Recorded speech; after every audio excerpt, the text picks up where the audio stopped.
Januari kemarin anak kedua kami telah lahir yang kami namakan Syafanina Wardana Bakhtiar. Lahir di Rumah Sakit Brawijaya Antasari jam 2 siang, 2.15 siang. Berat badannya 3,5 kilo, panjangnya 50 cm. Alhamdulillah lahir dengan sehat dan selamat. Gitu. Terus pengalamannya mungkin sambil nanya juga nggak apa-apa sih, apa yang mau diceritain gitu kira-kira.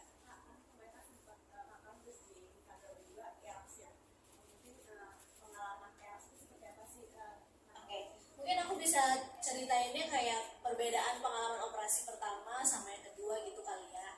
Perbedaannya dulu pas lahirin Ar sama yang sekarang. Pasti dengan metode baru, ya pasti ada prosedur yang berbeda juga. Mungkin nanti Dokter Mary juga bisa jelasin ya perbedaannya apa. Tapi kalau aku kan by pengalaman aja nih.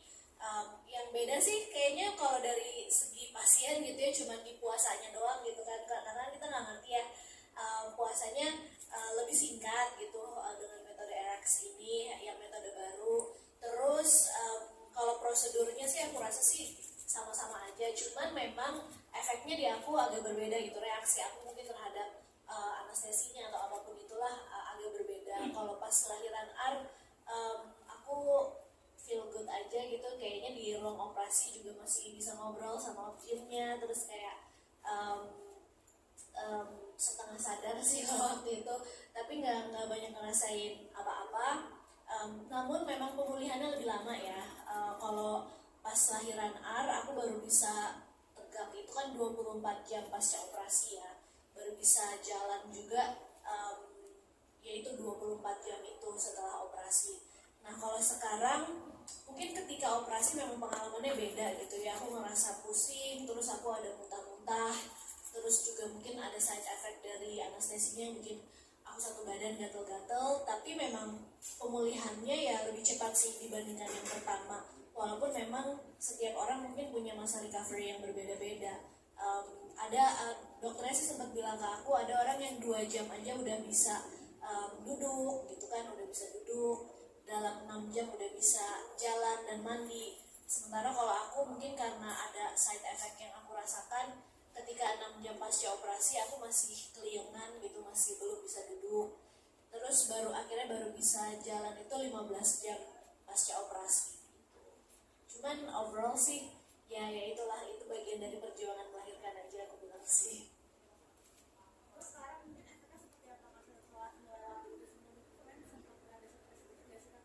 Jadi di hari pertama karena bayi aku juga ketika lahir langsung dibawa ke NICU, kemudian aku pun juga mungkin punya ekspektasi oke, dalam 2 jam nih aku udah bisa bergerak. Ternyata tidak seperti itu.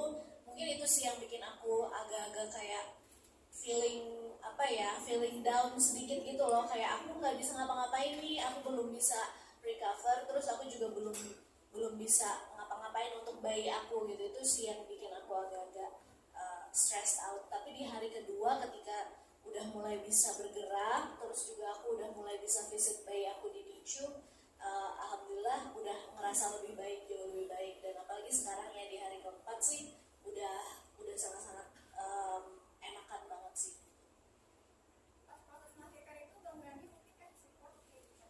Iya, dia ada di ruang operasi ya. Terus aku nggak nyadar sih kamu ngapain aja. Kali ini berani ngeliat. Kalau di pas lahiran Ar, aku ngelarang dia untuk kayak kamu nggak boleh ngeliat di sebelah sana perut aku dibelek. Kali ini dia kayak ngeliat deh. Iya, Soalnya kayak sempat nanya-nanya juga ke dokter kayak itu insisinya di tempat yang sama atau enggak. iya. Kali ini lebih penasaran dan lebih berani untuk lihat di area atau di area perut. Untungnya nggak pingsan sih. Iya. Jadi selama operasi berlangsung ditemenin sih sama suami, alhamdulillah bisa ditemenin. Terus kali ini dia lebih terharu ya pas Ar, kayaknya kayak yeay anak kita udah lahir. Kalau pas sekarang dia sampai kayak terharu banget gitu. Nggak tahu kenapa. Iya benar, kayak our baby is here, sampai kayak nangis gitu. Sementara aku lagi teler kayak ya. Ya, mungkin karena kemarin habis ngejalanin kayak treatment buat sakit aku, jadi kayak ngerasa ini sebuah kayak miracle kalau baby-nya bisa keluar dengan selamat. Iya.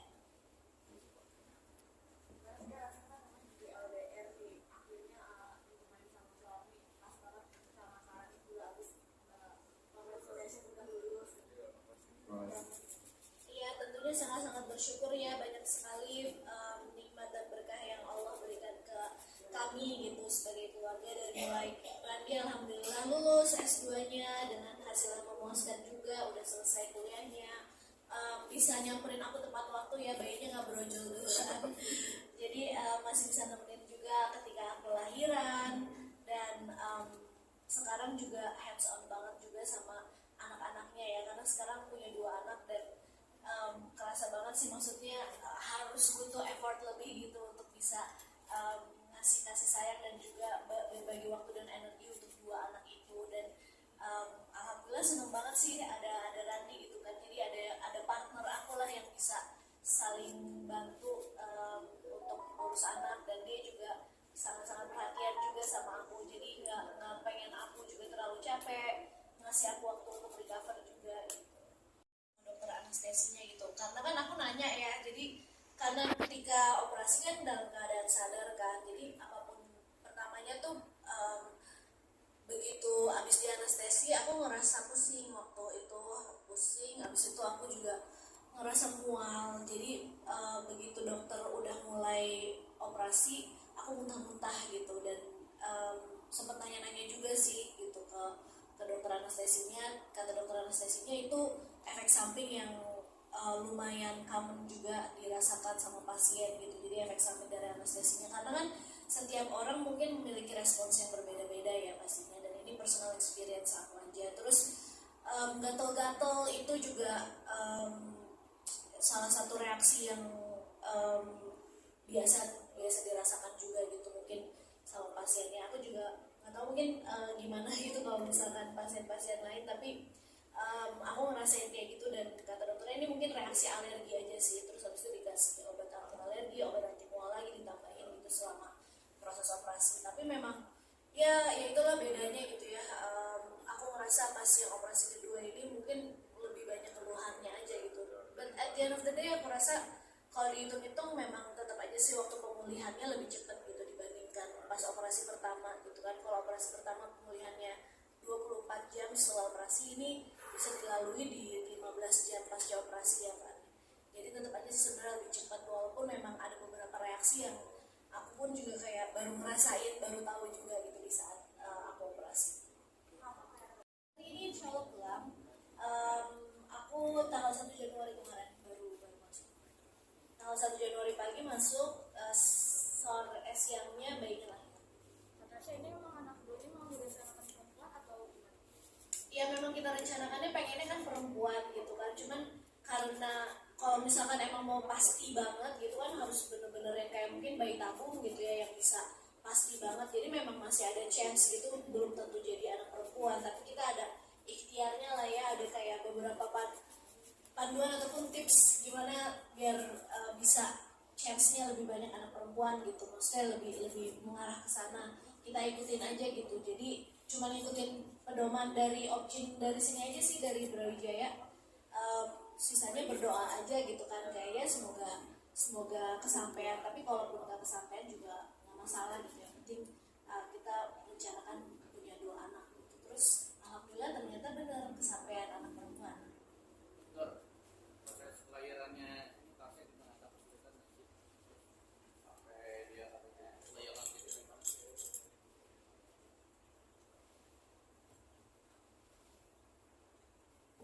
Ya, Assalamualaikum warahmatullahi wabarakatuh. Selamat pagi Bu Tasya, Bapak Randi, dan juga rekan-rekan media. Mungkin kalau tadi mengutip ceritanya Ibu Tasya, 2 kehamilan, 2 cerita yang berbeda banget ya Bu ya, yang satu dan yang kedua. Mungkin proses secara detailnya nggak bisa kita jabarkan di sini karena juga menyangkut hal-hal klinis gitu ya. Tapi memang terkait prosedur sendiri, memang ada perbedaan antara prosedur mungkin waktu lahiran BBR dengan saat ini, karena saat ini di 2020 sampai saat ini itu berkembang pesat prosedur ERAS. prosedur RL sendiri memang tujuan utamanya adalah mempercepat penyembuhan dan meningkatkan kenyamanan kepada ibu dan kepada ibu sehingga mempercepat proses pemulihan. Nah, itu harapannya sehingga si ibu bisa segera bisa hands on ke bayinya, bisa lebih merasakan happy selama persalinan. Tapi tentunya apa yang terjadi tergantung dari respon klinis dan juga penilaian dokter saat itu. Nah, mungkin hal tersebut tidak bisa secara detail kita gambarkan di sini, tapi pada prinsipnya semua yang berjalan dalam proses kelahiran bahkan kehamilan ya, dalam kehamilan Ibu Tasya ini, kalau menurut cerita Dr. Novan, spesialis obgyn konsultan fetal maternal kami, Ibu Tasya ini adalah tipikal ibu muda, pasien cerdas, jadi dan kooperatif. Selalu bertanya terkait proses kehamilan, selalu bertanya terkait proses kelahiran, dan itu salah satu hal yang menjadi temuan baik ya dari dokter obgyn dan juga tim seluruhnya gitu. Jadi merupakan tipikal pasien yang mau banyak tanya dan mau banyak mengetahui proses persalinan gitu. Jadi mungkin kalau kemarin ada beberapa hal klinis yang terkait itu ya Bu, itu juga bisa merupakan satu hal yang yang tidak bisa diangkat saat itu. Termasuk juga kalau tadi cerita tentang baby yang dinicu, baby yang dinicu kalau boleh cerita sedikit, itu juga merupakan adaptasi yang cukup normal. Ada sekitar 10% dari seluruh kelahiran di dunia yang untuk beberapa bayi yang pada saat lahir itu adaptasinya perlu dibantu, dan alhamdulillah karena memang prosesnya juga langsung bisa kita bantu saat itu, dinicu juga, jadi hitungannya hanya kalau nggak salah 3 jam ya Bu, kalau nggak salah 3 jam pakai alat bantu nafas. Yes. Terus habis itu setelahnya udah enggak, cuma tinggal diobservasi. Betul, jadi ketepatan penanganan pada saat di awal itu yang menjadi kunci sebenarnya percepatan. Jadi alhamdulillah kalau biasanya bayi-bayi yang lain itu yang adaptasinya mungkin bisa harus dibantu sekitar 12-24 jam, baby Safa bisa kemarin melewati itu cuma hanya 3 jam. Nina Wardana Bakhtiar. Syafa itu sebenarnya sama kayak nama aku ya, jadi Syafa artinya itu murni, suci, Nina itu perempuan yang ramah dan anggun gitu. Jadi Syafa Nina anak perempuan yang suci, ramah dan anggun. Wardana Bakhtiar nama belakang dia yang agak panjang. Jadi cuma bisa itu aja. Dari dua anak mengurangi kegiatan di entertainment. Kalau sekarang sih masih ada beberapa kontrak yang harus dijalanin sih, jadi ya berjalan seperti biasa aja sih, belum ada rencana untuk mengurangi juga, tapi pastinya kalau pasca lahiran ya aku butuh lah ya sekitar 1 bulan gitu kan untuk recover, untuk bisa optimalin juga beradaptasi sama bayi yang baru lahir. Jadi paling aku istirahatnya sih sekitar 1 bulan untuk pemulihan pasca lahiran ini. Respon A gimana Kak waktu ketemu adiknya? Iya, jadi aku kira kan Ari itu jealous ya, karena pas di perut tuh kayak kadang masih suka jealous gitu. Ternyata dia seneng banget punya adik. Dia kayak begitu aku selesai operasi, dia langsung nanya gitu pas aku di kamar gitu kan, dia nungguin tuh di kamar. Adik mana mama, adik mana? Bentar ya, adik masih belum ada, mama juga belum ketemu adik gitu. Terus dia nanya lagi besoknya gitu kan, dia nggak nginep tapi dia cuma visit doang tuh. Besoknya, mama adik udah ada belum? Bentar ya nak, adik belum bisa kita lihat gitu, adik masih di ruangan dokter, aku bilangnya kayak gitu. Jadi dia sangat-sangat menanti adiknya. Terus yang awalnya sebelum lahiran tuh dia bilang ke aku kayak, nanti kalau mama lahiran aku nggak mau ke rumah sakit, aku mau tunggu di rumah aja. Tapi begitu kayak sekarang pas dia udah tahu kayak mamanya lahiran, terus dia bisa ketemu adik, dia langsung yang kayak, aku mau ke rumah sakit, aku mau lihat adik kayak gitu. Terus akhirnya ketika ketemu pertama kali juga seneng banget dia kayak happy banget punya adik kayak gitu. Terus dia kayak gemes banget sama adiknya, kayak adik semuanya kecil, pipinya kecil, telinganya kecil gitu. Terus dia main-mainin gitu, dia gemes banget sih. Terus dia kayak, mama aku boleh gendong adiknya ya, padahal dia juga masih kecil kan ya. Jadi kayak ya udah kita pegangin gitu. Jadi alhamdulillah sih ternyata reaksinya di luar dari ekspektasi aku ya. Aku kira dia bakalan cuek aja gitu sama adiknya, ternyata dia ngerasa happy juga dan seneng banget punya adik.